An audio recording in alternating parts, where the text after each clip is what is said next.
obstetricia forense. Esta clase dura muy poco, pero no quiere decir que no sea muy importante, porque al igual que años pasados, este tema puede resultar algo nuevo porque ustedes todavía no han llevado esta asignatura. ¿Ya llevaron ginecobstetricia todavía? Por eso es que vamos a rescatar los conceptos más básicos de la ginecobstetricia. Ustedes esto lo van a llevar el próximo semestre, en el 2018-12. ¿Están? Muy amable, gracias. Muchas gracias. Ahora sí. Entonces vamos a dividir nuestro cuarto tema del curso de Medicina Legal, denominado Ginecobstetricia Forense, en tres partes. Primero, una rápida explicación de lo que ocurre en la formación embriológica de un nuevo ser. Entonces, aquí tendrás que recordar tus conceptos básicos de embriología que enseñaron en el primer año. Dos, vamos a dividir esta clase también en todo lo relacionado al embarazo, sinónimo también gestación. Y al final veremos el tema del parto. Como ustedes saben, hay dos tipos de partos. Estoy tratando de no ser muy específico en el tema porque esto lo van a aprender ustedes en la asignatura correspondiente a ginecobstetricia. ¿Cuántos tipos de partos hay entonces? Dos. Habrá pues un parto por vía vaginal y habrá un parto por vía abdominal. ¿Se entendió? Parto vaginal, parto abdominal tipo cesárea. ¿Y por qué les menciono esto? Porque también el parto, antes de concluir con la expulsión del producto, va a tener tres fases. ¿Alguien me puede decir cuáles son las tres fases del trabajo de parto? Seguramente todavía no han aprendido eso. Ya, yo te voy a enseñar así, mira, muy rápido. Primero, la mujer que está en una edad gestacional a término, ¿me entiendes eso? ¿A término? Todavía no. Sí. Cuando una mujer ya tiene una gestación a término, puede presentar contracciones uterinas. ¿Y qué es lo que sucede con las contracciones uterinas? Eso es por influencia hormonal también. Hay sustancias uterotónicas, así se les llama, que generan la contracción del útero. ¿Para qué? Para que se expulse el contenido intrauterino. ¿Qué contenido intrauterino existen? Existen muchos, no solamente está el feto, también está la membrana que incluye la presencia de líquido amniótico y también la placenta con el cordón umbilical. Entonces, todos esos elementos tienen que ser expulsados. Entonces, si te preguntan cuáles son las fases del trabajo de parto, tendrás que decir que la primera fase es la contracción y dilatación. Contracción y dilatación, pero doctor, lo que se contrae por influencia hormonal es el útero, sí. ¿Y qué es lo que se dilata? ¿Qué es lo que se dilata? A ver, ¿por qué se contrae? Así es, lo que se va a dilatar va a ser el cuello uterino. Entonces la primera fase se le llama dilatación. No vayas a poner dilatación uterina, es dilatación del cuello uterino, también denominado cervix. Luego de eso, ¿qué pasa? Viene la expulsión. ¿Expulsión de qué?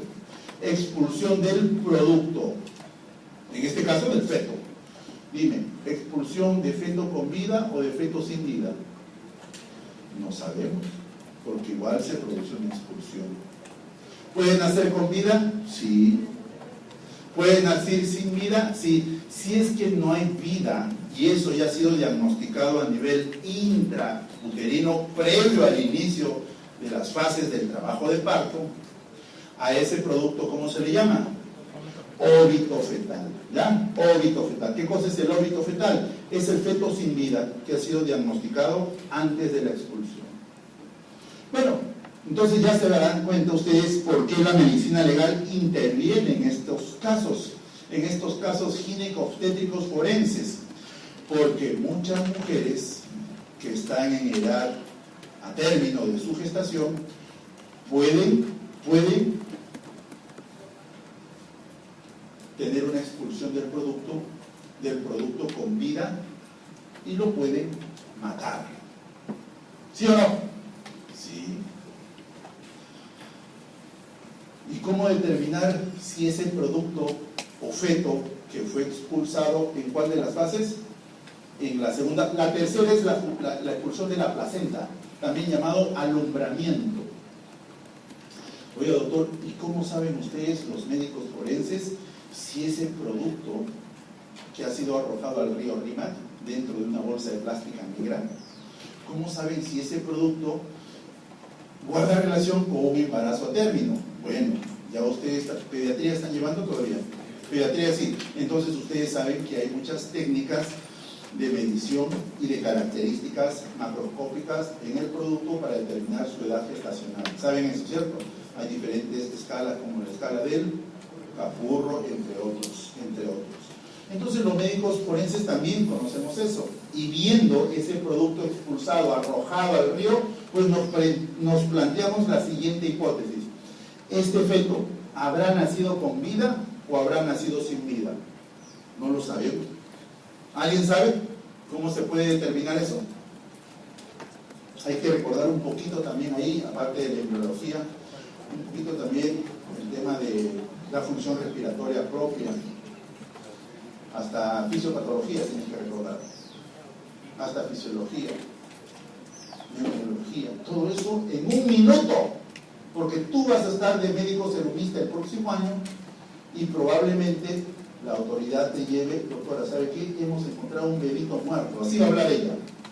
¿Un bebito muerto? Sí, un bebito muerto.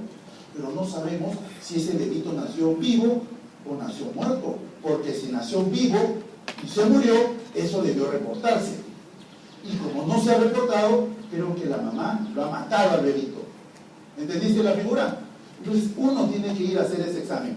Usted, con sus conocimientos que ya van a fortalecer respecto a la pediatría, dirán: es un producto a término, es un producto pretérmino, es un producto post-término. Ya eso lo van a ver con términos y todo, lo van a ver eso en su curso de pediatría. Pero la parte forense viene a continuación. Oigan, quiero saber si es que este niñito murió a nivel intrauterino o murió en la expulsión. Probablemente observando el producto no se pueda todavía generar una conclusión de ese tipo, pero sí haciendo una necropsia. Si yo hago una necropsia y aperturo la región torácica y saco el feto y saco los pulmones, viendo el color de los pulmones ya puedo tener un indicio, sospecha de que si hubo o no respiración. Asimismo, si yo pongo esos pulmones y los sumerjo en agua, si es que respiró, esos pulmones tendrán aire, ¿cierto? Sí. ¿Y el aire se queda atrapado a nivel alveolar? Sí.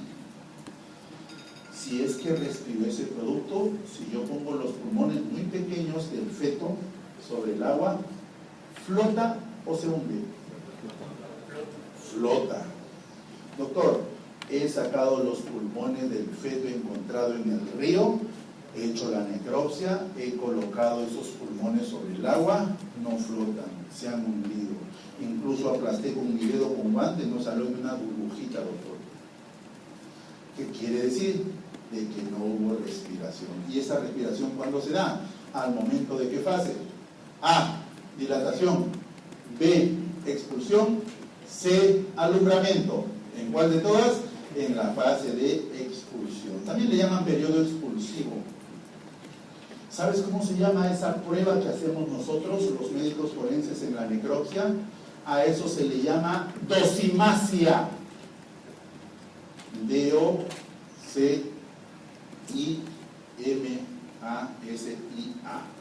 Dosimasia. Doctor, ¿qué tejido, qué órgano usted ha observado? El pulmón.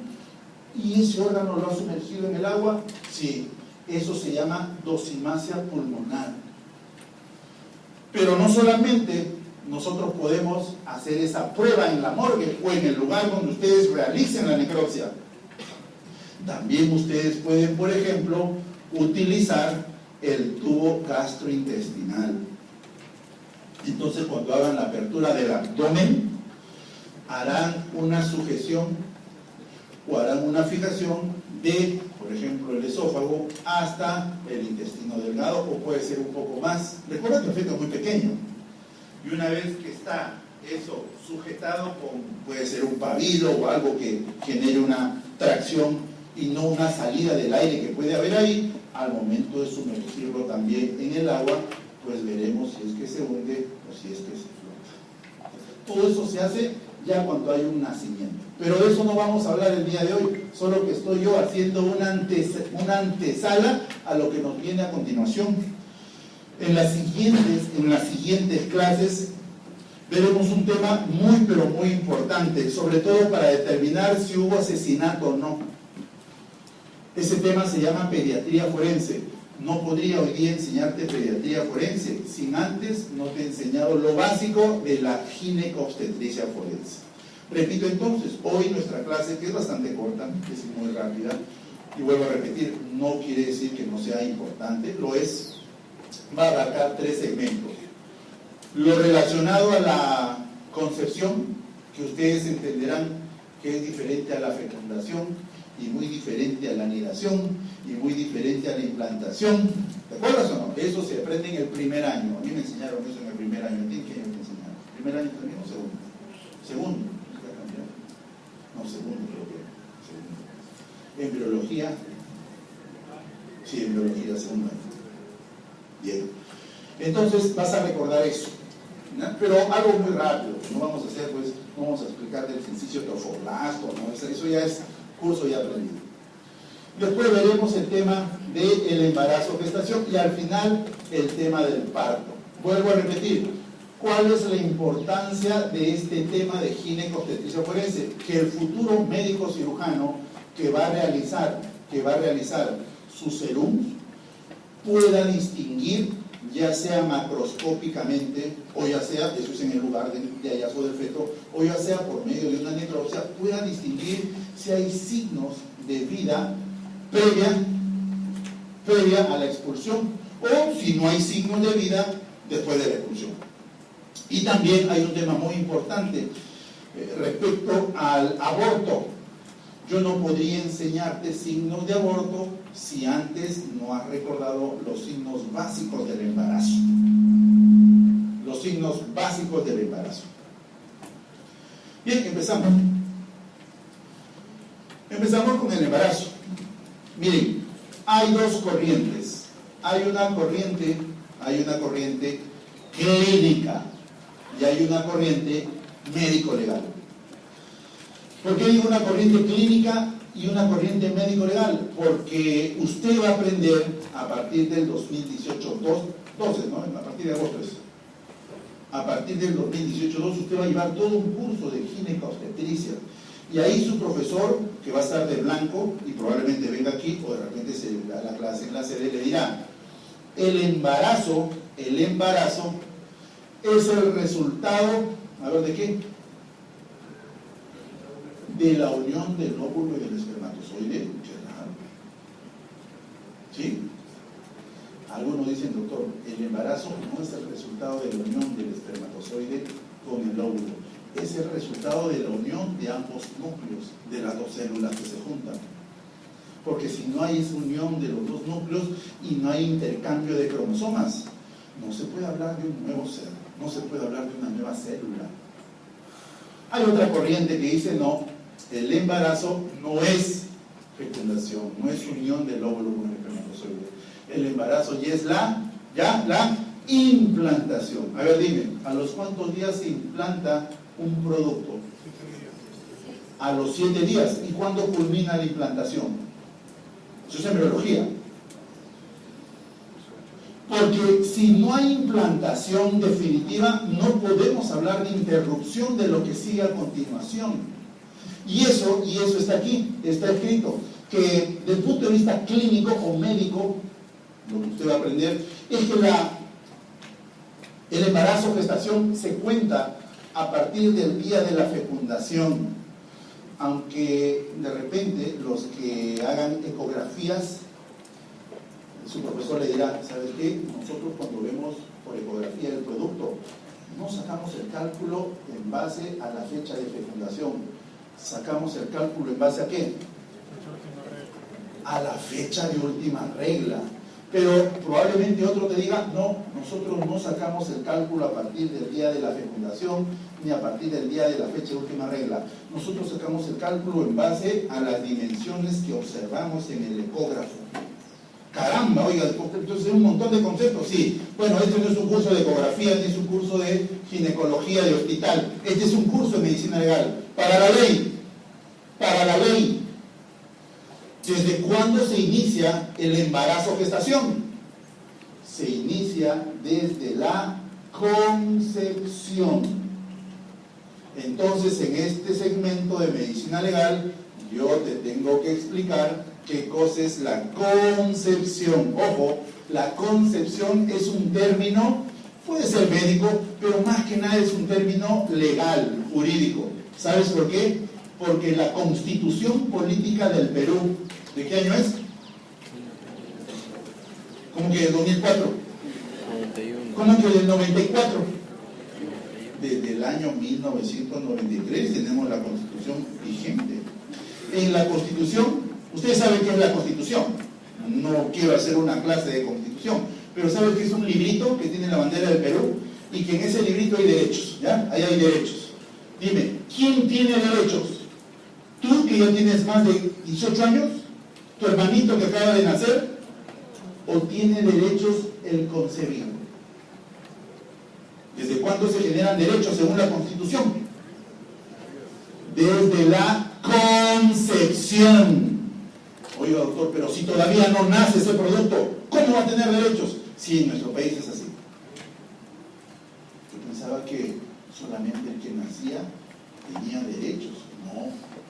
Según la Constitución vigente, quien tiene derechos es el concebido. Entonces tengo que explicarte a quién le llamamos concebido. A ver, busca en tu libro de ginecotetricia, ¿qué es un concebido? No existe, porque es un término jurídico, legal. Recuerda que luego de unirse el óvulo con el espermatozoide, ¿dónde ocurre eso? Ya, esa es anatomía también. ¿Dónde ocurre? Ya, en la trompa de falopio. Ya sabes en qué tercio. ¿Qué tercio? Ya, ahí se une. ¿Qué se produce? Intercambio celular, intercambio nuclear. Hay gametos que se intercambian también. Y se genera una célula. ¿Esa célula cómo se llama? Acuérdate, eso enseña en el segundo año. Huevo cigoto. Algunos le llaman cigote también, ¿cierto? Ya, el huevo cigoto. Ya. ¿El huevo cigoto dónde se forma? En la trompa, producto de esa unión. ¿Y qué pasa con ese huevo cigoto? Empieza a multiplicarse. Pero no se queda ahí, empieza a desplazarse. ¿A dónde? ¿A dónde? A la cavidad uterina. ¿Qué, doctor? ¿Empieza a bajar? Sí. ¿Y qué busca? Busca su sitio donde se va a implantar de manera fisiológica. Si es que se implanta en el útero, estoy hablando de qué capa del útero, del endometrio, muy bien, a ese embarazo o gestación se le llama eutópica. Eutópica. ¿Eu qué significa? Acuérdate cuando vimos la región anal y te preguntaron en el examen del día de hoy. Ano eutónico, o sea que el tono está normal. ¿Qué significa eu? Normal. Entonces eso es lo normal, eso es lo fisiológico, que el producto se implante en el endometrio. Pero usted sabe que no necesariamente ese producto se va a implantar en el endometrio. ¿Dónde más se puede implantar? ¿En qué lugar no normal o habitual se puede implantar? En el cuello uterino, en la misma trompa de falopio. ¿Dónde más? Puede ser incluso a nivel intestinal, a nivel del peritoneo. Claro, pueden haber diferentes ubicaciones. Recuerda que entre la trompa y el ovario hay un espacio. Por ahí puede salir, ¿qué? El producto y buscar un lugar. Hasta en el recto puede implantarse. Lo más frecuente, ¿cuál es? Que se implante ¿dónde? En la trompa. Que no busque su sitio normal o habitual y se quede en la trompa. Si es que se implanta en un lugar diferente al endometrio, a esa gestación se le llama gestación o embarazo ectópico. Eso se enseña, ¿sabe dónde? Eso se enseña en ginecotetricia. Y también te van a enseñar lo siguiente, te van a decir, si es que el producto se implantó en la trompa de falopio, ese producto empieza a crecer y eso pone en peligro inminente la vida de la mujer. Entonces, ¿qué hay que hacer? Hay que terminar con el embarazo, ¿cierto? ¿Y el médico que termina con el embarazo se va preso? ¿Cómo que no? Si está acabando una vida. Entonces, por eso se enseña este capítulo de ginecobstetricia, para saber si eso es legal o no es legal. ¿Ya? Para eso se enseña este capítulo. Bien, entonces nos habíamos quedado en que el producto empieza a multiplicarse. De una célula pasará a 2, a 4, a 8, etcétera, etcétera. Tú ya sabes eso en biología, te han enseñado. ¿Y cuál es el producto que llega al endometrio? ¿Qué es lo que llega? Como que la gástula. El blastocito, ¿sí? El blastocito. O blástula también le llaman. Bien, ese producto que tiene gran cantidad de células ya diferenciadas, llega a los 7 días de haberse producida la fecundación en la trompa. Pero yo te he dicho que llega, no te he dicho que ya se implantó. Entonces a los 7 días empieza a querer introducirse al endometrio. Y empieza a introducirse a los 7 días. ¿Cuándo culmina la implantación, o también llamada anidación? Cuando ya está el producto dentro, ¿cierto? ¿A los cuántos días en promedio? A los 14 días. Entonces, del punto de vista médico-legal y también legal, el embarazo, del punto de vista médico-legal, se inicia desde la culminación del proceso de implantación o anidación. A eso, jurídicamente, ¿sabes cómo se le llama? Concepción. Entonces, en medicina legal nosotros hablamos el producto de la concepción. No decimos el producto de la fecundación. Porque dime, ¿todo producto que es fecundado necesariamente llega a implantarse o no? No, puede fecundarse, pero cuando llega a los 7 días no se implanta y cae. ¿Y qué dice la señorita? Alégrate porque me vino la menstruación. Tenía un retraso, pero ya me vino la menstruación. ¿Qué quiere decir? Que probablemente empezó a implantarse a los 7 días, 8 días, 9 días, pero no llega a culminar a los 14 días. Y se viene, cae el endometrio con producto y todo. Y ahí es cuando dice la señorita y dice, qué raro mi regla, se demoró y ha venido con coágulos y todo. Ahí está, pues ahí está. Saca tu cuenta, eso también te van a enseñar en ginecobstetricia, y verás si eso coincide con una fecha del acto sexual que tuviste. ¿Ya? Bien. Todo lo que te he dicho en ese gráfico. ¿Alguien tiene un punterito? Se me acabó ya la... Tienes muchas gracias. Muchas gracias. No tiene imagen, ¿no? La vez pasada pedí un punterito y salió una imagen. ¿No? Ahí está, excelente. Salió un angelito con su arco, un cupido, creo que. Bien, aquí está entonces, mira, aquí está la fecundación. Van pasando las horas, los días, y ya empieza a dividirse. Y cuando ya está a nivel de la blástula o blastocito, ya se forma eso a los 4 días, empieza la anidación, o nidación como algunos también le llaman.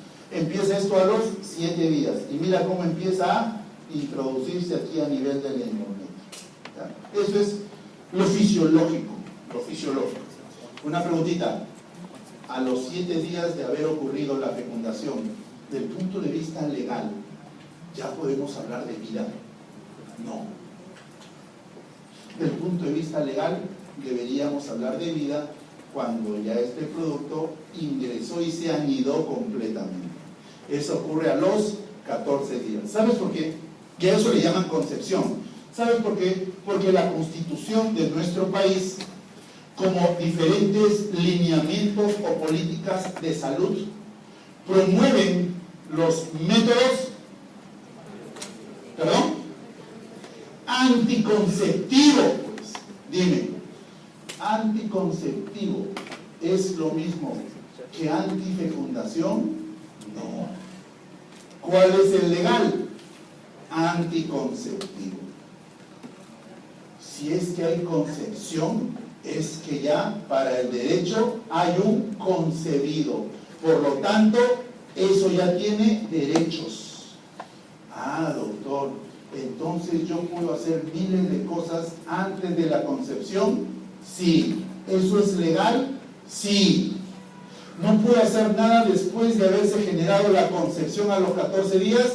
No, porque eso es ilegal. ¿Cómo se llama eso ilegal? Acuérdate la primera clase cuando te enseñé y te dije, la medicina legal brinda un conocimiento médico a la investigación de delitos. ¿Cómo se llama ese delito?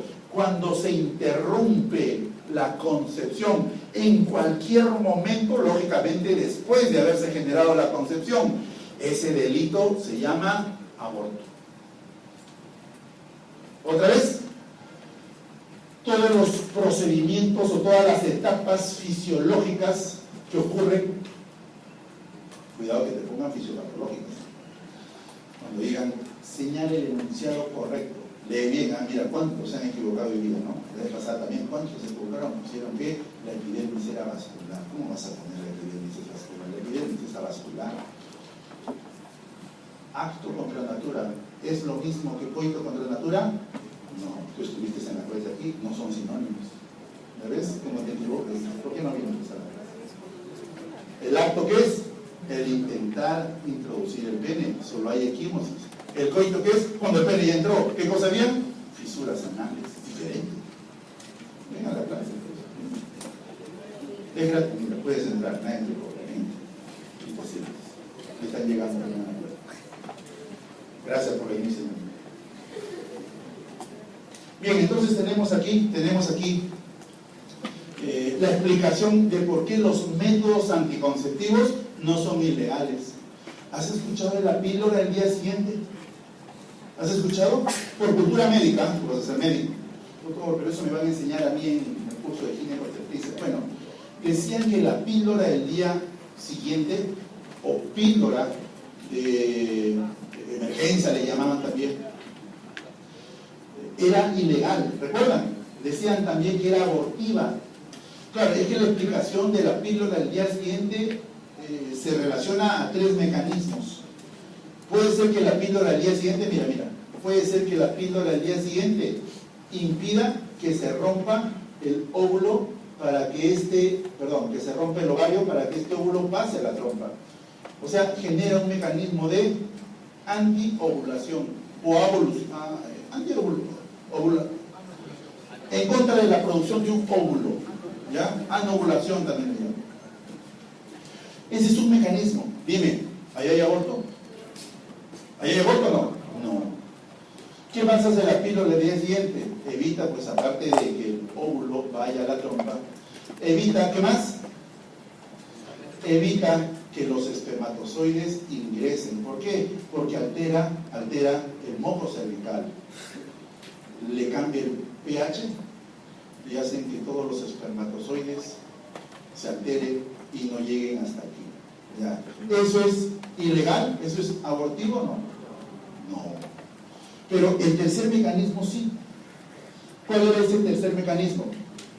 El tercer mecanismo decía lo siguiente: la píldora de anticoncepción de emergencia altera el endometrio e impide ¿qué? Que el producto se implante. Claro, ahora ya llevaste medicina legal, ya te expliqué el concepto legal o jurídico. ¿Eso sería abortivo o no? No, porque ni siquiera se ha implantado de manera definitiva ese producto. Claro, pero la iglesia dice que sí. ¿Saben qué? La iglesia menciona de que hay vida o embarazo desde la fecundación. Es diferente, ya lo aprendiste, es diferente. Bueno, acá está todo lo que les he explicado. A mí no me gusta hacer una clase con letras, ¿ya? Pero de todas maneras la señora coordinadora, la colega coordinadora de nuestro departamento me pidió, ¿sabes qué, José Luis? Tú haces las clases con casos, pero siempre y cuando ponga algunas letritas ahí en el PowerPoint para que los chicos que por X motivos no puedan venir, puedan leer, ya está bien, ahí están las letritas, ahí te las pongo para que las lean. Pero yo, insisto, te voy a seguir explicando sobre casos reales para que hagas un contraste con lo que ya puedas leer, ¿ya? Entonces el óvulo fecundado ya sabes que se convierte en huevo cigoto, puede ser fecundado más de un óvulo, claro que sí. El óvulo fecundado se vuelve en huevo y también esto se genera pues una multiplicación embriológica. No siempre se implanta en el útero, ya sabes, por eso hablamos de los embarazos extrauterinos o ectópicos. Y se calcula el tiempo de gestación, como les dije hace un momento, algunos según la fecha de última regla, otros según la fecha de fecundación probable, pero desde el punto de vista legal nosotros consideramos inicio de la gestación o embarazo a partir del 14 día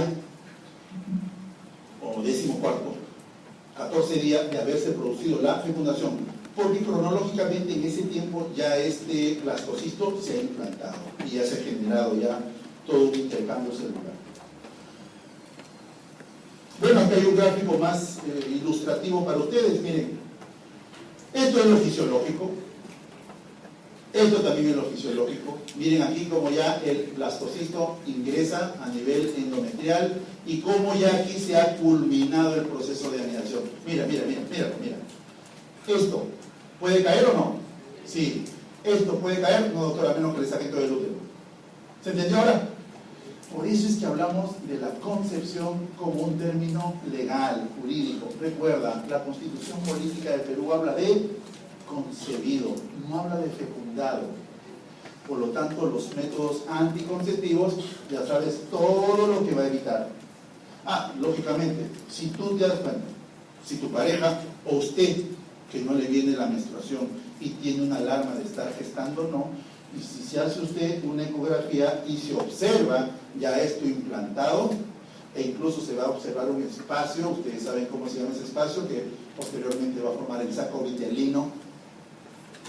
Doctor, ¿sabe qué? No se me nota nada, doctor.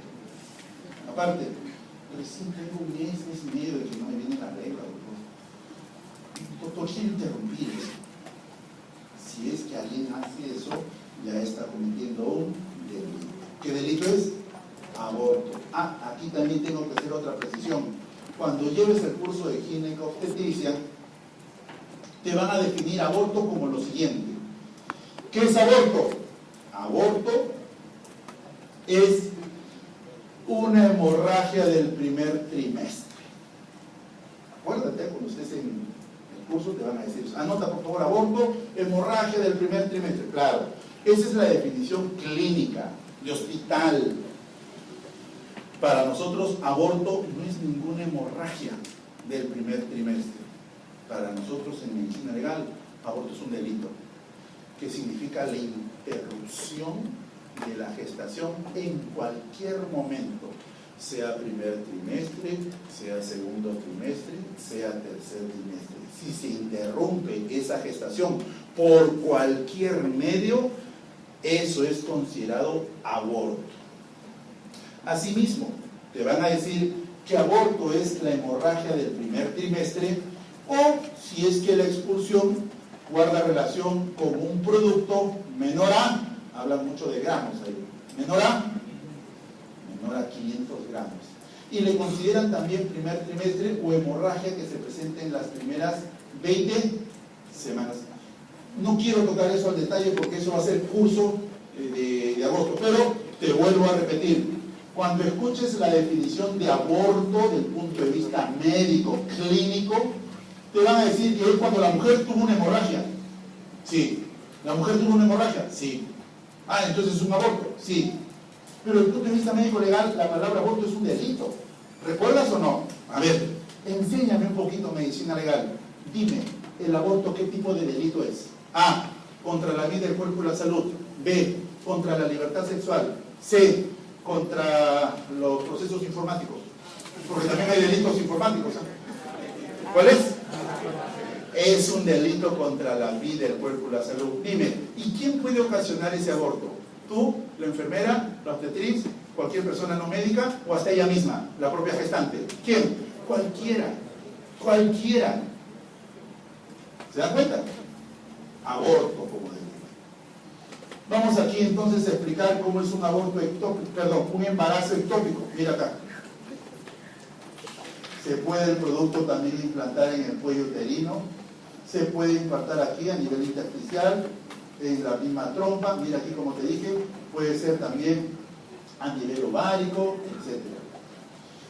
Se ha descrito en la literatura médica también la implantación en el peritoneo, también ha habido reportes de implantación en el peritoneo. Bueno, vamos a un caso práctico, porque ustedes el próximo año, pero todos, van a ser internos. A ver, ¿con qué rotación te gustaría empezar el 1 de enero? Hay 4 rotaciones, ¿sabes eso, no? ¿Sabes o no? A ver, el internado dura un año, tiene 12 meses, por lo tanto, hay 4 rotaciones que sí o sí vas a hacer. Rotación de medicina, rotación de cirugía, rotación de pediatría y rotación de ginecobstetricia. Vamos a suponer que tu amigo quiere empezar el 1 de enero con la rotación de ginecobstetricia. O sea, tiene que recordar bastante lo que ha aprendido en la parte médico-legal y también en la parte de ginecobstetricia como curso del departamento. ¿Saben lo que va a observar tu amigo? Cualquiera de ustedes va a hacer esto. Señora, sí, ¿qué le ha pasado? ¿Por qué viene? Ah, doctor, ¿sabe qué? Estaba lavando la ropa y parece que me ha caído agua aquí y se me ha venido un hijito, creo que estaba embarazada, no sé, de repente. ¿Qué, doctor? Hay personas que dicen eso. Claro, dicen que como se le enfría, aquí ellos le llaman vientre. Me ha caído agua, se me ha enfriado la barriga, por eso es que se me ha venido un hijito. ¿Qué haces tú? Acuérdate lo que te enseñé en traumatología y en sexología. Eso es algo referencial. Ahora, ¿qué tienes que hacer? ¿Qué harías, a ver? Vamos, ¿qué harías? Mira, 1 de enero tu amigo está, después del año nuevo ahí está, 1 de enero, ahí en la guardia. Y llega la señora, va a llegar. Señora, ¿qué le ha pasado? Tengo hemorragia. ¿Cuántos días de hemorragia? Ayer todo el día estaba de hemorragia. ¿Y por qué? ¿A qué lo relaciona? Es que estaba lavando ropa, se me ha enfriado, se me ha venido. Además, no sé si estoy embarazada o no sé qué le ha pasado. Bueno, le vas a hacer varias preguntas en tu anamnesis. Le vas a decir fecha de última regla, le vas a decir fecha de última relación sexual, etc. Y después pasarás al examen clínico. Y le vas a hacer que la mujer se ponga en posición ginecológica y vas a hacer una inspección, todo lo que te van a enseñar en el curso de ginecobstetricia, y llegará el momento muy importante para ti, en el cual espero que la enfermera te auxilie, porque a veces los internos hacemos todo solo, y va a decir, enfermera espéculo. No viene nadie. ¿Sabes por qué? Porque las enfermeras no trabajan en ginecobstetricia. ¿Sabes eso, no? No trabajan en ginecobstetricia. ¿Quiénes trabajan ahí? Pero la obstetricia es profesional médico, ¿no dicen? Es la realidad, ¿no has escuchado? Entonces muchas veces tú solo lo vas a hacer. Bueno, voy a traer el espéculo. Trae el espéculo y hace su examen ginecológico. Una preguntita. ¿Ha perdido el producto? ¿No? Sí, doctor, porque ya viene, incluso le he mandado, desde el se le he mandado ahí al segundo piso donde hacen ecografía. Ya está con el resultado de aborto incompleto. ¿Has escuchado ese diagnóstico? No. Primera vez. Ya. Así son los diagnósticos cuando hay pérdidas de los productos. Aborto incompleto. ¿Por qué te han dicho aborto incompleto en la ecografía? ¿Por qué? Porque se ha expulsado parte del producto. Puede haber quedado una membrana o cualquier otra parte por dentro, pero algo se ha expulsado. Acá viene entonces la pregunta que te va a hacer reflexionar seguro de aquí hasta que culmine nuestra clase. Futuros médicos cirujanos, mejor dicho, futuros internos de medicina, ¿cómo sabes si esa pérdida o expulsión fue por causa natural o fue por causa provocada? Doctor, ¿cómo sé? Le pregunto pues, ¿te vino solito o alguien te hizo algo? No, me vino solito. Bueno, entonces causa natural. Así vas a concluir. ¿Cómo saber? Vamos a conocer un poco más la anatomía. Ya sabes que ese producto atravesó ¿qué? Para haber expulsado, ¿qué atravesó? El cuello uterino. Entonces tú con tu espéculo y con buena luz, con tu lámpara de ganso, vas a observar alrededor del cuello uterino. ¿Cómo debe estar el cuello uterino? ¿Abierto o cerrado? Abierto, pues. ¿Por qué? Porque algo se ha expulsado, algo ha atravesado el cuello uterino. ¿Están los labios del cuello uterino abiertos? ¿Habrá hemorragia o no? Sí. Si tú encuentras alrededor del cuello uterino un signo de pinzamiento, llama a tu médico, llama al residente, llama a la policía. Porque esta mujer, antes de venir al hospital para que tú la examines el 1 de enero a las 8 de la mañana que has entrado, ayer o en la madrugada se ha ido a algún lugar para que le hagan, entre comillas, esa expulsión. Ellos le llaman esa limpieza. Esa persona que ha hecho la limpieza o evacuación intrauterina lo ha hecho jalando con una pinza y con la otra mano ha metido, ¿cómo se llama ese aparatito que hace ese raspado interno de la cavidad uterina? ¿Sabes? ¿Has escuchado de esa legra? Legra, ahora vas a ver algunas fotos, te voy a enseñar. Vas a ver cómo la legra muchas veces hasta la perfora el útero y llegan, no van a llegar al hospital, no llegan a la morgue. Va a haber una legra, un legrado que hace esa evacuación. Entonces, ya sabes, muy importante este segmento de la ginecobstetricia forense. Cuando venga cualquier mujer diciéndote el próximo año cuando rotes como interno, doctor, he tenido una pérdida, doctor, se me ha venido la regla, doctor, doctora, se me ha venido el bebito. ¿Dónde está el bebito? Ya bajé la palanca, ya se fue. Porque muchas veces ellas prefieren que cuando están defecando sienten un dolor, hacen un pujo o una presión intraabdominal e intrapélvica y el producto sale. No te lo van a traer, no, mire doctora, esto es lo que he botado. No te lo van a traer. Ellos van a decir esas cosas, claro, en parte, pero puede ser que por medio de eso haya un delito y usted tiene que utilizar sus conocimientos médico-legales, ¿ya? Bien, toda la explicación embriológica de cuando llega el blastocisto al endometrio y anida, que está aquí, miren todas las estructuras que hay. Mira, aquí ya se formó el saco vitelino, mira acá está el saco vitelino. Eso es lo que se ve a nivel de la ecografía, lo vas a aprender en tu curso.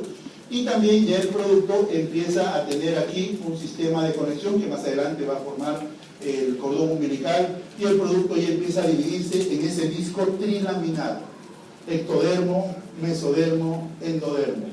Usted sabrá también que cada una de esas capas va a generar un sistema u órgano diferente. Habrá un sistema que genera pues el corazón, aparato circulatorio, otro el tubo digestivo, otro piel, huesos, músculos, todo eso ya lo sabes. Bien, aquí está entonces cómo calcular el tiempo de embarazo. Entonces, haciendo un resumen de todo lo que hemos conversado en esta primera media hora, es la concepción es un término jurídico o legal y la concepción se inicia desde la culminación de la implantación o anidación que ocurre a nivel endometrial. Esto se cuenta a partir del día 14 de haberse ocasionado la fecundación que fue a nivel de la trompa de falopio. A partir de este momento el producto empieza a ingresar y a formarse diferentes estructuras que van a dar al nuevo ser más adelante. Entonces, nosotros calculamos el diagnóstico de inicio o tiempo de embarazo no en base a lo subjetivo, no en base a lo que nos dice ella, no en base a la fecha de última regla, no en base al día. Algunos, ¿saben qué? Calculan el tiempo de embarazo. Yo sé que algunos se van a reír. ¿Saben cómo le preguntan? Quiero saber cuándo, desde cuándo está embarazada. Señorita, dime, ¿cuándo tuviste tu relación sexual con tu enamorado? ¿Qué pasa si no se acuerda y te da una cifra que no es real? Puedes tú equivocarte y generar un error al momento de hacer un cálculo. Entonces nosotros lo hacemos en base a temas objetivos. También tengo que decirte lo siguiente. Cuando se produce el trabajo de parto, recuerda que hay un embarazo que dura 9 meses o 40 semanas de edad gestacional. Cuando se produce el embarazo y cuando empieza a ocasionarse el trabajo de parto, pues, ¿qué pasa si el producto nace con vida Y la madre, porque ya le podemos decir madre, no gestante, sino madre, agarra la almohada y le tapa la nariz y la boca al producto que está llorando. Ahí hay un delito de por medio, ¿cierto? Espero que no me digas que eso es aborto. ¿Cómo se llama ese delito? Ya no hay interrupción del embarazo, no. El embarazo culminó y ya hay un nacimiento.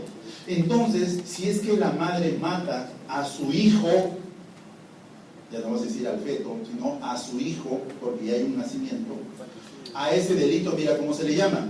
Se le llama infanticidio. El infanticidio es un tipo de homicidio. El homicidio es un tipo de delito contra la vida, el cuerpo y la salud. ¿Te acuerdas? Cuando te enseñé la primera clase te dije, hay delitos contra la vida, el cuerpo y la salud. ¿Cuántos son? 3. Lesiones, ya estás capacitado en lesiones. ¿Qué más te dije? Homicidios, acá tienes uno, pues mira, un tipo de homicidios, uno es el infanticidio. ¿Qué más te dije? Abortos, ya te estás capacitando en eso. Doctor, pero aparte de delitos contra la vida, el cuerpo y la salud, también me dijiste que habían delitos contra la libertad sexual. ¿Cuál es ese delito? Ya te capacitaste el anterior martes y ya sacaste 20 en tu test. ¿Ya?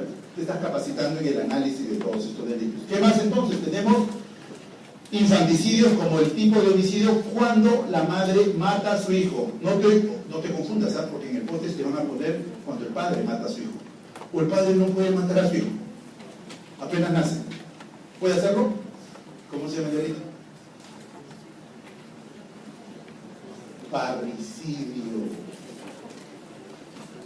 Otra vez, si es que la madre mata a su hijo, pero no es solamente cuando lo mata, porque también lo puede matar a los 15 años, es igual su hijo. Si es que la madre mata a su hijo, escucha, durante el trabajo del parto o durante el periodo puerperal, aunque el código es muy específico y no habla del periodo, sino habla del estado puerperal. ¿Cuánto dura el puerperio? ¿Sabe lo que es el puerperio? El puerperio es la etapa o fase o periodo que demora entre los órganos reproductores femeninos vuelvan a su estado, posición, tamaño normal. Cuando tú te embaraces, ¿el útero hasta dónde va a llegar? A ver, le hago una pregunta a todas las mujeres internas. Cuando te embaraces, tu útero va a crecer, ¿cierto? ¿Hasta dónde va a llegar? Probablemente aquí, hasta la síntesis, o aquí hasta la unión de las últimas 2 costillas. Aquí, hasta ahí llega, sí, no te sorprendas, hasta ahí va a llegar. Doctor, pero hasta acá, ¿qué va a decir? Hasta ahí va a crecer. Doctor, ¿y puede afectar mi vesícula biliar? Sí, probablemente después, si tiene varios embarazos, tenga litiasis vesicular. ¿Por qué? Porque la bilis no circula, hay una éstasis, barro biliar, se forma eso. Doctor, ¿y va a aplastar todo mi hígado, también todo mi estómago, todos mis intestinos? Sí, va a haber una compresión. Doctor, y luego de la expulsión, ese útero, ¿cuánto tiempo demora en llegar a su estado a nivel intrapélvico? Por detrás de la síntesis pública, ¿no? Ahora me estoy incluso porque cuando me puse el puede sacar. Bueno, si algo se ha roto, disculpen, ¿eh? No son sitios para colocar los celulares, no sé cuántos se pisaron, ya creo que he pisado 4. Bien, entonces, no me han dicho. Desde el útero que ha llegado hasta aquí, hasta la unión de las 2 últimas costillas, ¿en qué tiempo llega otra vez a ocupar su lugar normal? Ese tiempo en que demora en recuperar su estado y ocupación normal, el útero, se le llama puerperio. Entonces, si te dicen, atiende a la puérpera, ¿dónde va a dar a luz la puérpera? No vayas a decir eso. La puérpera ya tuvo el parto y ahora está entre sus primeros, algunos dicen que son 40 días, otros 42 días. Promedio, el puerperio dura de 40 a 42 días, o sea, más o menos mes y medio, ¿no? Mes y medio después del parto. Mira, en ese puerperio, ¿saben lo que puede ocurrir? Puede ocurrir que la mujer, o puérpera, o madre, tenga un problema psíquico, no he dicho psicológico, psíquico, que es diferente. Puede ser que tenga un cuadro psicótico. ¿Has escuchado de la psicosis puerperal? Aún no, doctor, todavía no me enseñan eso. Ya te voy adelantando. La puérpera, en uno de esos días, del primer día del parto hasta el día 42, en uno de esos días puede presentar una alteración psíquica o mental. Estoy diciendo algunas, no todas. No vayas a pensar que tú vas a presentar eso. Algunas mujeres pueden presentar eso. Doctor, ¿y qué pasa cuando entra en este estado psicótico? Que es un cuadro reversible, pues, reversible. ¿Qué puede pasar? Que empiezan, a ver, tú ya has llevado psiquiatría. ¿Sigue el doctor Rolling o no? ¿El doctor Bojorques? ¿El doctor Felipa? ¿La doctora Igure? ¿Sigue o no? ¿Sí? Vamos a la misión de profesores. Sí, siguen con vida, sí, ya sé. Me han enseñado. A ver, ¿qué caracteriza la psicosis? El año pasado has llevado psiquiatría. Las alucinaciones o delusiones también. Entonces va a tener la mujer alucinaciones auditivas, alucinaciones visuales, hasta táctiles puede tener. Mira, eso está reportado. Entonces una puérpera puede presentar el cuadro psicótico. ¿Y sabes qué puede hacer? ¿Sabes qué puede hacer? Puede matar a su hijo. Hasta incluso lo puede seccionar y comérselo. ¿Has escuchado que hay muchas personas que presentaron eso? No sé por qué se sorprenden. Oiga, doctor, ¿y a quién llaman para la investigación? ¿A quién creen? ¿Al médico que atendió el parto? No, pues llaman al médico legista para hacer una integración de todo ese conocimiento. Entonces, el infanticidio se define así, como la muerte ocasionada por la madre. Si te digo por la madre, quiere decir que ya hubo nacimiento, y que el nacimiento fue el producto de la expulsión de un feto con vida. Cuando la madre ocasiona la muerte a su hijo durante el parto. ¿Cuántas fases tiene el parto? Ya entendiste, y ahora lo vas a ver con unos gráficos. Durante el parto o el estado puerperal. Cuando hablan de estado puerperal, no vayas a decir durante los 42 días, sino uno de esos días, por eso le llaman estado, en la cual existe este episodio psicótico. A eso se le llama infanticidio. También los temas de violación sexual son importantes aquí mezclarlos. ¿Recuerdas la clase pasada, el martes anterior, cuando dijimos, vamos a hacer un examen de integridad sexual a esta persona? Fecha de última regla, tal. Relaciones sexuales consentidas, tal. Última fecha de relación consentida, tal. ¿Tienes también relaciones por vía anal? Sí. ¿Tu primera relación sexual fue por vía vaginal o por vía anal? Por vía vaginal. ¿A qué edad fue? A los 12 años. Etcétera. Toda esa anamnesis que nosotros hacemos en el examen de integridad sexual, pues la podemos traer también aquí. ¿Por qué? Porque le vamos a preguntar, dime, ¿quién te violó? Cuando tomé motocar me llevaron ahí y me violaron. ¿El hombre que te violó eyaculó dentro? Sí. Yo le hago el examen ahora desde el punto de vista clínico-obstétrico forense. ¿Puedo establecer una relación de que el producto que está ella teniendo dentro es producto de la violación sexual o no? Sí, también es útil entonces determinar el tiempo de embarazo con fines médicos legales. Y como no, como les dije, para el aborto provocado. Entonces, aquí hay que interpretar bien esta palabrita, porque a veces a uno lo invitan en diferentes eventos gineco-obstétricos. Obstétricos no, ahí no voy. Gineco-obstétricos sí voy. Doctor, ¿sabe qué? La Sociedad Peruana de Gineco-Obstetricia, Sociedad Peruana de Gineco-Obstetricia están haciendo un congreso, no quieren que usted vaya a dictar este tema. Muchas veces, cuando se habla de aborto, se habla como algo médico, como algo clínico, como una hemorragia que hay que corregirla. Es necesario que usted haga esa diferencia. Mira, aquí está en la pizarra, aborto provocado. Quiere decir que habrá un aborto no provocado, ¿cierto? Sí. No te sorprendas que tú el próximo año, en tus 3 meses de rotación en el tópico de gineco-obstetricia, veas varios abortos no provocados. Ya. Pero si ves un aborto provocado, no vayas a poner por favor esa palabra en tu historia clínica. Menos en tu hoja de atención de emergencia. Tú lo que vas a ver es un cuello uterino con signos de ¿qué? ¿De qué te dije? De pinzamiento, una hemorragia, y hay un traumatismo de por medio. ¿Por qué? Porque ya te voy a enseñar algunas imágenes, pues te estoy preparando, no sé en qué momento mostrarte las imágenes, para que veas cómo se hacen esos abortos provocados. Alguien ingresado a una sala de operaciones, porque esto también lo hacen a nivel médico, para sobre todo hacer esa, entre comillas, limpieza de la cavidad uterina. ¿Han entrado?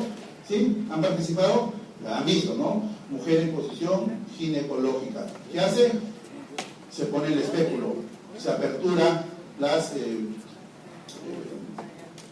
las hojas del espéculo, se aperturan, se observa ahí el cervix.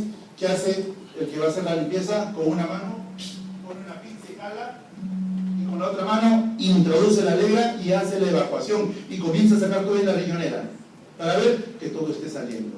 Ya no sale nada, ya está todo conforme. ¿Eso cuándo se hace? Eso se hace en el hospital. Eso tú vas a hacer el próximo año de interno, porque tus profesores ginecobstetras te van a decir: interno, pase, me vas a ayudar con la riñonera. Yo voy a hacer. ¿Quieres tú también hacer? Ya, a ver, haz.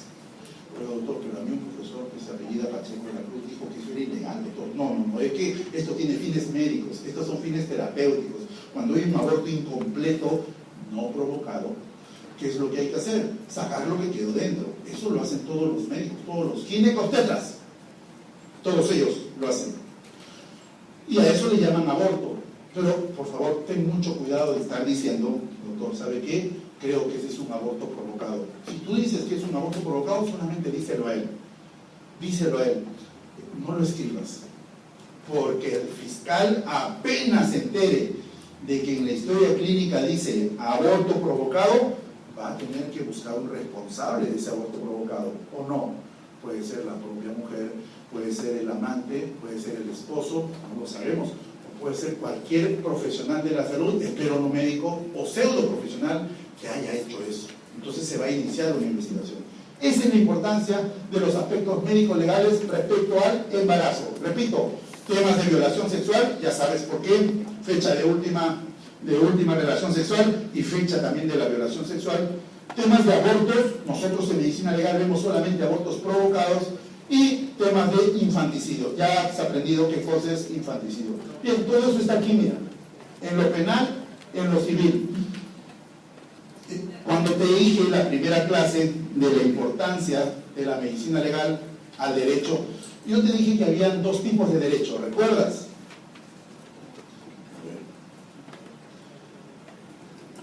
Señorita, ¿qué marca es tu computadora? Acer. Quiero que me vendas tu computadora, yo no tengo. Muy bien, vamos a conocernos primero, lo vamos a presentar y vamos a establecer una relación de compra y venta. Y eso lo vamos a plasmar en un papel. Y ambos vamos a firmar y vamos a dar nuestro consentimiento. Tú me das algo que está bien, yo te voy a dar mi dinero. Y ojo, eso sí, que no se malogre, que esté bien. Porque si está mal, tú estás incumpliendo con lo que has firmado. ¿Está bien? Listo. El derecho regula todos los actos de los individuos en los cuales se muestran obligaciones. Obligación de venderme algo bueno, obligación de yo pagar. ¿Sabes cómo se llama ese tipo de derecho que regula todos los actos que generan obligaciones en todos los ciudadanos? Derecho civil. Doctor, pues es un ejemplo de compra-venta. Ya, ahora vamos a alquiler. Yo quiero vivir en tu casa, alquila un cuarto. También quiero yo vivir y quiero pagar de por medio, y tú tienes que darme algo bonito, algo que tenga agua y agua caliente también. Matrimonio. Vamos a casarnos, ya. Yo no tengo ninguna enfermedad, espero que tú tampoco. No tengo ningún problema para generar hijos. ¿Ya? Porque si hay problemas para generar hijos, yo estaría incumpliendo con la futura función de padre, porque nunca lo voy a hacer. Y tú recién te vas a enterar estando casada. Puedes tú solicitar la anulación de esa relación que se ha iniciado por vía legal, claro, porque tú también tienes un fin de generar una familia. Yo no te la voy a poder dar. Sí, pero me hubieras dicho antes de casarme. Si tú no querías que te quedes, ya te has enterado ahora. O sea, mira, en el derecho civil, todas las relaciones que pueden haber, vende tu carro, alquila, paga la pensión, da tu examen, doctor, no has pagado la pensión, si no entras a dar el examen. no estás al día en las notas, perdón, en la pensión, sí, no tienes derecho a ver en el aula virtual tus notas. ¿Ves? Todas son relaciones que hay entre las personas o instituciones. Todo eso, ¿quién lo regula? El derecho civil. Oye, ¿qué tiene que hablar de derecho, doctor, el día de hoy? Por lo siguiente, porque miren, en el derecho civil, los nacimientos también hay que registrarlo desde el punto de vista legal, porque eso es el fruto de una relación. Por lo tanto, si hay un nacimiento, habrá una obligación. ¿Obligación de qué? De la madre cuidar al niño y también del padre darle los medios de seguridad, de alimentación, etc. Entonces, es muy importante determinar esto en la parte médico-legal. En temas de herencias o de sucesiones, en temas de donaciones también, etc. Para los temas de divorcio que te mencioné hace un momento. Y sobre todo para determinar... para determinar, por ejemplo, alguna causal de disolución de matrimonio. Bueno, pero no vamos a hablar mucho del derecho civil. Estamos hablando de ¿qué? De delitos. Entonces, cuando yo le diga, diferencia entre el derecho civil y derecho penal. Y esto lo vamos a ver mucho, ¿sabes cuándo? Después del examen parcial, cuando hablemos de las denuncias por negligencia médica. ¿Has escuchado ese tema? ¿Has escuchado? ¿Sí? Espero que nunca te denuncie por negligencia médica. Doctor, yo a usted le pago 1000 soles para que vea una nariz bonita, porque usted es cirujano plástico. Sí, tome los 1000 soles. ¿Se está generando una obligación o no? La obligación de pagar por lo que tú me has pedido. Tú me has pedido 1000 soles, y los 1000 soles. ¿Cuál es tu obligación? De operarme y que salga mi nariz bonita. ¿Sí? Ya. ¿Quién regula ese acto? ¿Derecho civil o derecho penal? Civil. Doctor, ¿sabe qué? Tú me has operado, mira mi nariz que fea ha salido. Y encima, creo que no me has preguntado si era diabético o no y que tenía dificultad en la cicatrización, ¿no? Ahora hay algo que reparar. Cuando las obligaciones incumplidas, cuando lo que se debe hacer no se hace y se genera un daño en la persona, ahí ya no hablamos de derecho civil, ahí hablamos de derecho penal. Entonces, cuando hablamos sobre el diagnóstico de embarazo, hay que tener en cuenta que hay un enfoque civil y hay un enfoque penal. El enfoque civil para temas de nacimiento, por ejemplo. El enfoque penal para determinar si se cometieron o no delitos. Y al igual que te dije en las diferentes clases, los delitos no lo determina un médico. Los delitos lo determina ¿quién? El fiscal que va a denunciar y el juez que va a sentenciar. ¿Ya? Entonces espero que cuando atiendas a una persona y la persona te diga, sabe que doctora, con confianza, usted me ha caído bien, he abortado, ya, aborto provocado. Doctor, sabe que usted me cae bien, se parece a mi hermano, le voy a decir la verdad, he dado a luz. Cuando he pasteado a mis animalitos, nadie se va a enterar, solamente usted. Pero yo no podía criar a ese niño porque en primer lugar no era de mi esposo. Así que agarré una piedra y le chanqué la cabeza, está viva muerto. No vaya a decir nadie por eso. Y esto ha sido al día siguiente de que estaba yo ya habiendo dado a luz. ¿Qué caso sería? Infanticidio. A ver, ¿cómo se historia clínica infanticidio? No hagas eso. Esos son delitos. Ya sabes quién es el encargado de eso. ¿Cómo se hace el diagnóstico médico-legal? Acuérdate que el delito de aborto es denominado así, aborto como tal. Y el infanticidio también es un delito contra la vida del cuerpo de salud. Es un tipo de homicidio. Miren, ¿cómo hacer el diagnóstico de embarazo?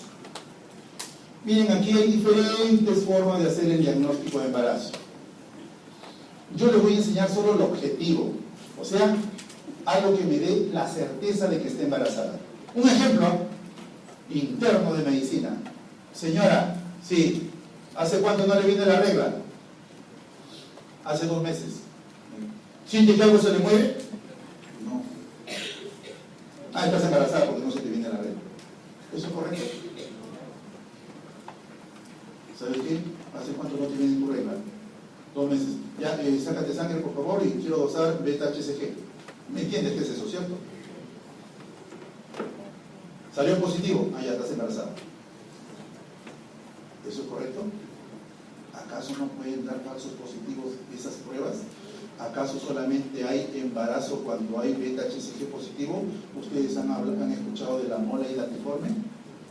¿Sí? Embarazos, trastornos, enfermedades de este tipo de trofoblasto. ¿Han escuchado de la mola? ¿No se escuchado de la mola nunca? Ya, por cultura general. Se produce la fecundación, pero el producto muere. Pero sigue produciéndose la placenta y aparece una bola de placenta que incluso puede dar señales de que hay vida. Y al final no hay vida, solamente es una bola, como un tumor de placenta. Eso se llama mola.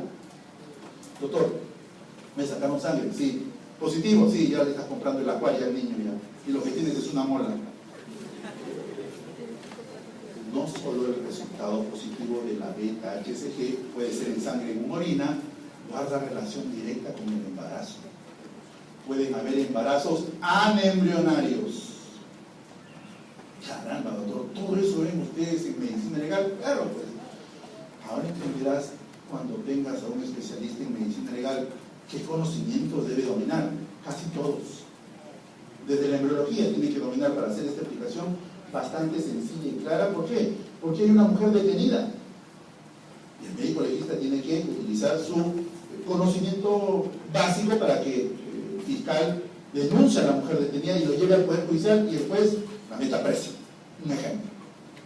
Bien, vamos a la parte objetiva. Miren, hay diferentes diagnósticos, vamos a pasar esto rápido.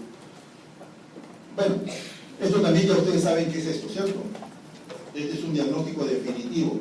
Si yo de interno, el próximo año, tengo una mujer que refiere que ha tenido una pérdida por vía vaginal, o metrorragia también se le llama, si hay una pérdida por vía vaginal, si yo hago la especuloscopía, o sea, utilizo el espéculo para ver el cuello uterino, y veo que por el orificio externo del cuello uterino hay la expulsión de un contenido sanguinolento, yo puedo hacer una toma de ese contenido sanguinolento. O si de repente pasa a emergencia directo y a sala de operaciones y tu profesor hace el legrado uterino, yo puedo recoger eso que se ha raspado y enviarlo al anatomopatólogo. Si es que el anatomopatólogo me dice que hay esto es un signo fehaciente, categórico, de certeza de embarazo. Y ahora, no solamente esto se hace en personas que van a un hospital refiriendo que han tenido una pérdida sanguínea, también se puede hacer esto en cadáveres también.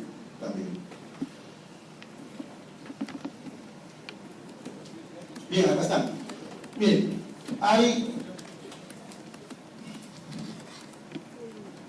hay manifestaciones presuntivas de embarazo. Hay manifestaciones o signos presuntivos de embarazo. Por ejemplo, si una mujer te dice, tengo náuseas, tengo vómitos, no puedo orinar bien, se me escapa la orina a veces, tengo un vértigo, me duele la cabeza, aparte hay cambios de coloración de piel, hay incremento de tamaño de mamas, hay incremento, por ejemplo, de la temperatura basal corporal, dime, ¿ya me puedes decir a mí que está embarazada?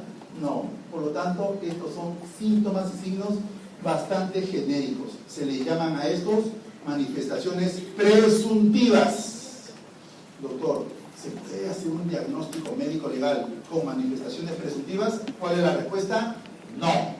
Otro. Acá están, mira, las manifestaciones presuntivas. Hay aparición de algunas estrías, pueden ser hipercrómicas, hipocrómicas.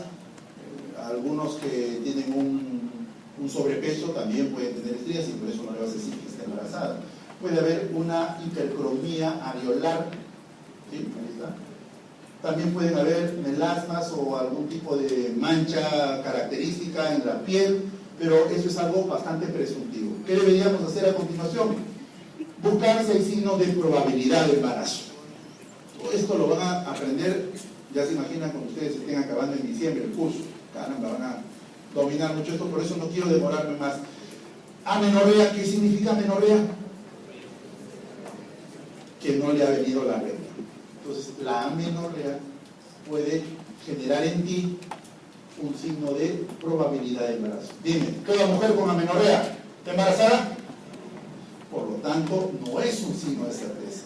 Te dije también sobre, aquí están, mira, las pruebas de test de embarazo positivo, pueden dar muchas reacciones cruzadas también, o pueden generarse en otras patologías. Asimismo, delimitación fetal, ¿sí? En la delimitación fetal, ¿quién lo hace? ¿Quién lo hace la delimitación fetal? Usted, pues, usted interno. Doctor, creo que estoy tocando un bebito, doctor. Sí, a eso se le llama maniobra de Leopold. Dime, ¿y si no es un bebito? ¿Y si es un tumor? Sí, doctor, creo que estoy tocando la cabeza fetal, doctor, caramba. No, ese es un signo de probabilidad. Doctor, ¿sabe qué? Enséñeme directamente cuáles son los signos de certeza. Acá te los muestro. Aquí son. Signos de certeza de embarazo. Acá está. Identificación del latido cardíaco fetal. O sea, si estás viendo por ecografía que hay un latido cardíaco fetal, espero que no me digas que no esté embarazada. Sí. ¿Qué más? Puedo yo también percibirlo por mi estetoscopio o por mi aparatito que se llama, ¿cómo se llama ese conito que utilizan las obstetricis? Seguramente tú también lo vas a utilizar. Pinar, así es. Si yo oculto los latidos cardíacos, ya sea por ecocardiografía, puede ser por ecografía también, eso es un signo de certeza. Clínicamente también por el médico, claro que sí, lo puede hacer por medio de su estetoscopio. Identificación del feto también. Ojo, ustedes saben que está contraindicado tomar radiografías a una mujer gestante. Sí, pero doctor, ¿por qué acá usted ha puesto como signo de certeza la radiografía? Eso se hace en cadáveres. ¿Me permite 5 minutitos, doctor? Gracias. En cadáveres. Vamos a pasar acá. Miren aquí, ¿qué tenemos? Por ecografía estamos observando el producto. Ese es un signo de certeza. Aquí también mira por ecografía. Aquí ya está el producto formando. Acá está el saco vitelino. En una mujer embarazada que ha muerto, hacemos la necropsia y el signo irrefutable de embarazo es el siguiente. Quiero que lo vean.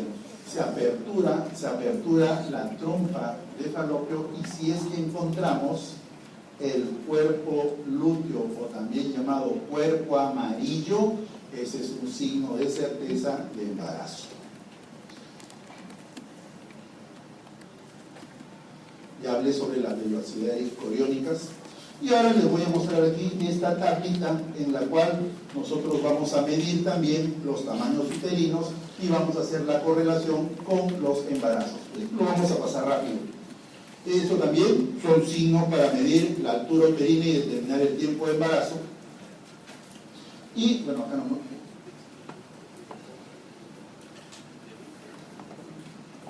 Hablé de la hormona doctor.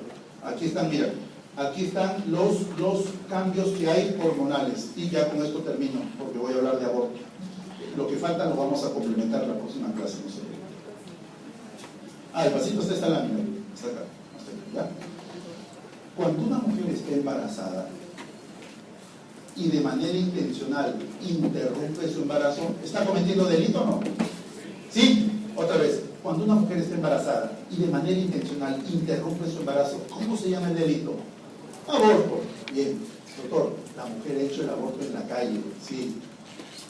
El esposo se ha enterado que estaba embarazada, nunca sabía que estaba embarazada, pero se ha enterado y incluso que ha abortado. Sí. Ha denunciado a su esposa. Correcto. La han detenido a la esposa. Sí. La han llevado al médico legista. Imagínate que la lleven al serum. O imagínate que la lleven el próximo año por rotación de internado en clínico de obstetricia. Doctor, ¿se le puede dosar sangre? ¿Se le puede dosar esta hormona de la beta-HCG y determinar si hubo embarazo o no? ¿O todo eso acaba cuando hay el aborto y expulsión y retiro total? ¿Cuál es la respuesta?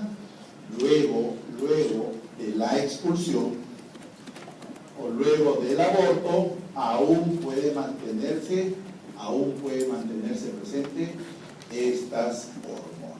Bien, nos vamos a quedar aquí. El resto de, que faltan 4 diapositivas nada más, lo vamos a complementar en nuestra siguiente clase.